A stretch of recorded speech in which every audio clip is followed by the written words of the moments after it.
Radyo Kapala Local News. Usa ka selebrasyon ang gipahigayon dito sa Metro Manila ni Vice Mayor Marcos Mamay sa lungsod sa Nunungan isip pag-welcome o pag-ila sa mga bag-o na promote ng mga opisyal sa DepEd sa Lanao del Norte. Bisan si Vice Mayor Marcos Mamay ang kasamtangang nagserbisyo isip Vice Mayor, apan daghan gihapon kaniya ang nagtawag og Mayor Mamay, usa ka titulo nga magpabilin human sa iyang tulo ka termino isip mayor sa lungsod ug ang dako niyang nahatag nga kalambuan sa Nunungan. Ang panagtapok na hitabo ni agtong Marso 4 dito sa Music Box diin gihost kini ni Mayor Marcos Mamay kauban ang iyang asawa nga si Madam Cathy Mamay. Ang maong kalihukan nagsilbi nga usa ka espesyal nga banding moment sa mga magtutudlo nga nagikan pa ning lalawigan sa Lanao del Norte.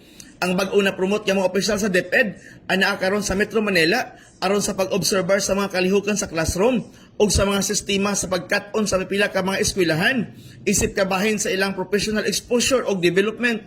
Dako ang ilang kalipay o pagpasalamat ni Mayor Mamay ngadto sa mga magtutudlo sa ilang pagsalig o pagtabang sa mga estudyante nga makakat-on kini sigon pa ni Mayor Mamay ilabi na sa iyang lungsod.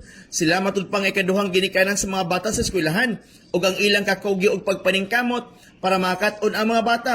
Gidugang pa sa mayor nga walay mga politiko o mga opisyal ug walay mga profesional kung wala ang mga magtutudlo. Ang delegasyon gilangkuban sa bag-o na promote og ranking official sa DepEd Lanao del Norte sama nila Assistant School Division Superintendent JB Vigapreya, CID Chief Maria Eva Idon, Division Administrator Armando Pasok, Education Program Supervisor Roxin Escorial, Division Planning Officer Lady Ann Cabahog, Division Budget Officer Inday Padayhag, Division Supply Officer Cheribet Gopit, Division Auditor Charis Mijares, o si DAPSHI President Pablo Nisnisan. Present usab sa maong event si Principal Anisa Sinal nga bag-o lang na promote og si Rene Montesa nga bag-uhay lang nag-retired. Ana usab hatag og kalingawan ang mga celebrity guest nga sila Ines Veneracion, Katrina Paula, Pia Moran, Lance Rimondo, Julian Rojas, Jimson Dison, Darwis Ismael, Don og si Kimpoy Feliciano nga mga amigo ni Mayor Mamay.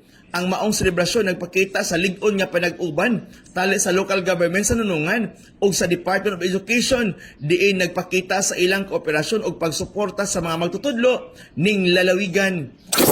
Mga impormasyon gikan sa Lanao del Norte alang sa DXDD Radyo Campana 28, Mike Navarro reporting.